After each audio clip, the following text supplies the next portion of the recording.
Hello everyone, it's break day at the US Championship and at the Gashimov Memorial, and the games are starting this afternoon, so I have a bit of time to return to the great Robert James Fischer or Bobby Fischer. And I'll continue the series of his games with a game from the 1960 Olympiad played in Leipzig when Bobby Fischer was 17, and by this time he had already been to the candidates tournament. He was already at the interzonal tournament, so he had a lot of international experience despite being the youngest of the top 20 in the world, let's say. And this Olympiad was his first big test team-wise, let's say, not individually. And in this game he played against Ludek Pachman, who was the best Czechoslovakian player at the time, and he was the 7-time Czechoslovakian champion. Later on he played for West Germany. And the 1960 Olympiad, of course, was the Soviet era of chess, and of course they won. I mean, their team was Mikhail Tal on board 1, Botvinnik on board 2, Keres, Korchnoi, Smyslov, Petrosian, and this team, I mean, who could compete with that? And Mikhail Tal was board 1, of course. Him and Mikhail Botvinnik just played the World Championship match, and Tal won, so he was board 1, and I guess nobody in the world who could compete against the team, even if 20 countries combined their best players. And the Soviet Union finished first with 34 points. The United States were second, with Bobby Fischer, of course, on board 1. Lombardi was board 2. Donald Byrne was board 3. Bisgeier, Rossolimo, and Weinstein also played. And Czechoslovakia finished 5th. So, I mean, okay, the Soviet Union was the best, but the United States were clearly the second chess nation at the time, which worried the Soviets already. And in this game, Bobby was white. This was played in the finals. The Olympiad consisted of 40 different teams in 4 different groups, and 3 best from each group would continue to the finals. So Czechoslovakia went to the finals as well. Bobby opened with pawn to e4, of course, best by test. And this game, I wanted to show you this game because it isn't a typical Bobby Fischer game. There isn't any great sacrifices. There is no tactical tricks, and it's simplicity itself. And in this game, Bobby Fischer showed the true meaning of his quote. I don't believe in psychology, I believe in good moves. And this is his victory is so simple that Ludek Pachman stood no chance from beginning to the end of the game, even though he was never really worse. And the small incremental pressure Bobby managed to put on was magnificent. And Ludek Pachman went for the French defense, e6, d4, d5, knight c3, knight to f6. Now this could go to the winner as well if Pachman played bishop to b4. After knight to f6, this is now the classical variation, and Bobby goes for the Byrne variation of the French defense with bishop to g5. Now Pachman has a few options. Bishop to b4. Bishop to b4 would be the McCutcheon variation, bishop to e7 would be the continuation of the classical, and d takes c4 continues the Byrne variation of the French defense. Now knight takes c4, of course, the knight is pinned on f6, bishop to e7 unpinning, and now the most common move is bishop f6, and now not taking the dark squared bishop, you are arguing that your knight is better than the bishop on f6, which it probably is after c3 closing down the position. And you can see that this knight is controlling a lot of key squares in the center, and this bishop is pretty much blocked out of the game at the moment.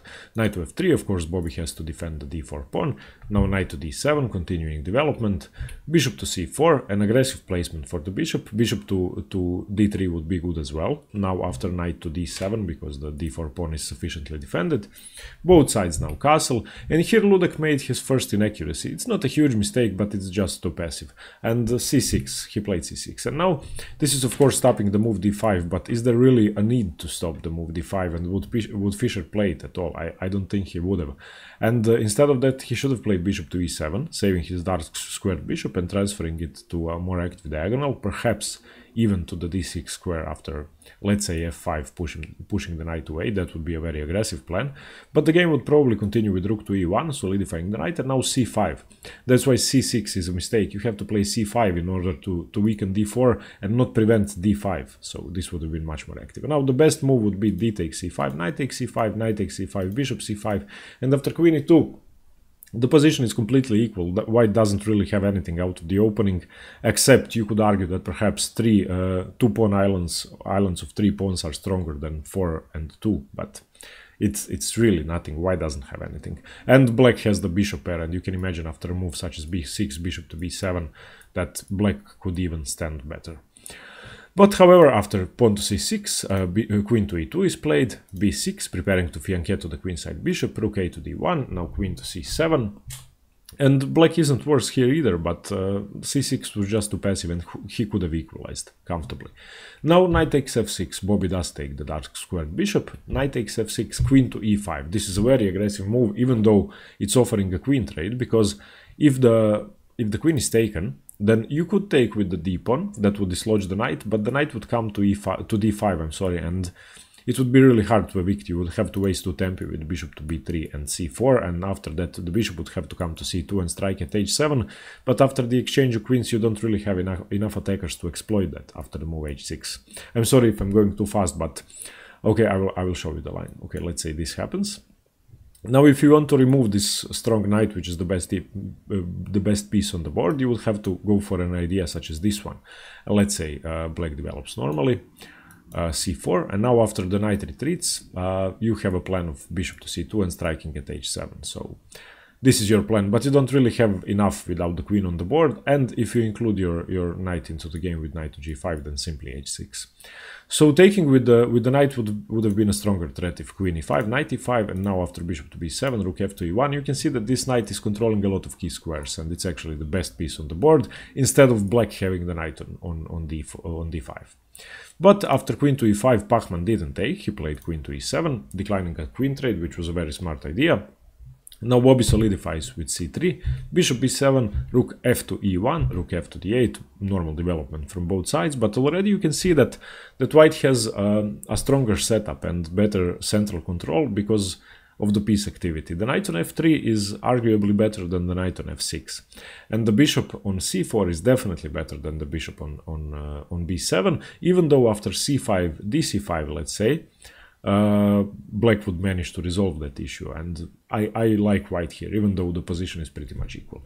Now knight to g5 is played. This is the first threat Bobby has, getting the knight into the game, but this is not to threaten h7, it's to reroute it to e4, and after h6, knight e4, Pachman simply has to take, knight takes e4, rook takes e4. Now you can see that the pressure is mounting, even though if you ask the engines, they would say it's equal, it's a draw, but never listen to the engines in a position in which, from a human perspective, one side is attacking and the other is defending. If there's no obvious tactical problems in the position and the position is seemingly equal, then the side attacking has an advantage if two humans are playing. Now queen to d6 is played. Pachman now offers a queen trade because, of course, the pawn is pinned, the pawn can't take, rook would have to take and white wouldn't have anything, so queen h5, declining a trade, and now c5. And of course dc5 doesn't work, it's mate in 1, so rook to g4, going into the attack, not caring about the fact that the bishop is opened and that the rook is pinned on d1, that doesn't really mean anything. Now of course white is threatening queen h6 because the g7 pawn is pinned, so king to f8, unpinning. Now rook to d3. First of all, defending the rook, so now dc is a threat, because if queen takes, bishop takes, and white will have time for h3, so rook d1 isn't checkmate. And now c takes d4, Pachman reacts, rook g takes d4, and now the queen has to move, and Bobby has virtually offered a rook trade, which is beneficial for him because he has more central control. And if you look at the central position, the only open file is the d file, and white is controlling it without black being able to contest it at all. Now Bobby plays queen to h4, simply solidifying the d4 rook and preparing to take with the rook. And now rook takes d4. He plays queen takes d4, of course, I'm sorry, preparing to take with the queen to make sure he would have double pressure on the d file. Now bishop to rook to e8 is played, bishop to b5, attacking the rook, gaining a tempo, bishop to c6, a4, solidifying the bishop, and this is the first brilliant conception by Bobby, this move a4. Most people would probably exchange the bishops differently and not double their pawns, but after bishop b5, a b5, how can you move the a7 pawn? Of course, Bobby always has an option of taking en passant if a5 is played, and the queenside pawn structure is locked down, which is really important because white has an advantage on the queen side, and on the king side, I'm sorry, And on the king side it's 4-3 for black, but white's king is on the king side, so it will be easily stopped. f6 in this position from Pachman, c4, solidifying his structure, rook c8, b3, now defending this pawn twice, and now I would say white has a clear advantage, because he has the only open file. His majority will easily advance with a move such as b4, c5. His pawn structure can stop black's pawn structure with the help of the king, and if all the pieces get exchanged, I think white is winning. Now rook to e8 is played, which is a very passive move, and Pachman doesn't really have a move in this position. Bobby advances with f4. King to e7, h3, making luft. Rook to c8, king to f1, going towards the center, rook a8. Once again, Pachman doesn't have a move, because he can't contend the d-file, and if he did, white would be clearly winning. Because the black king, okay, let's try to imagine that the queens and the rooks are off the board.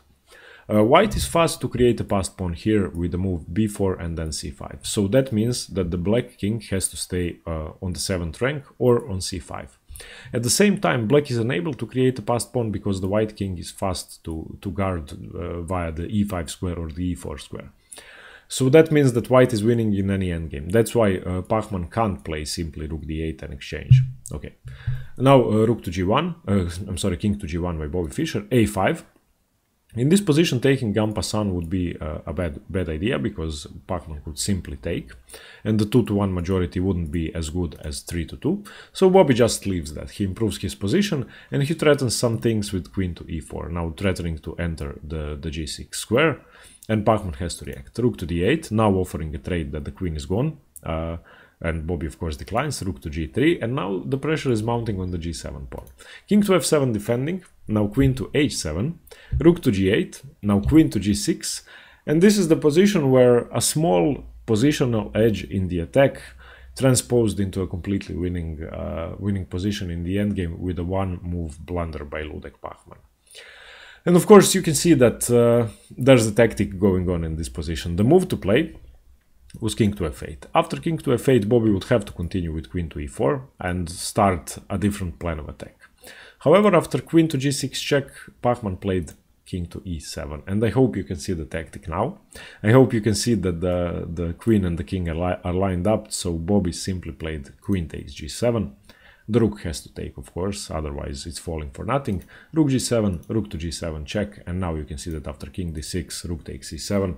Bobby has an extra pawn, the queen side is still locked down, if at any point a4, then just ba4. And after king c7, g4, king to d6, h4, e5, g5, now it's clear that white is creating a passed pawn here, and black will have to stop it with the king, and then a simple move such as c5 would create a passed pawn on the b5 square, and this pawn is queening. This is inevitable now. Pachman saw this and resigned. Okay, everybody, I hope you liked this game by Bobby Fischer. I think his simplicity in this game is what made him a great player, and the fact that he can stay so calm and not think about any complications, which most weaker players do, and just win without any complications. Simple chess. I believe in good moves, not in psychology. That was his motto, and he showed it perfectly in this game. Okay, thanks very much for watching. Stay tuned for more chess by Bobby Fischer and the Gashimov Memorial US Championship and Chess Theory. Thanks very much. Bye.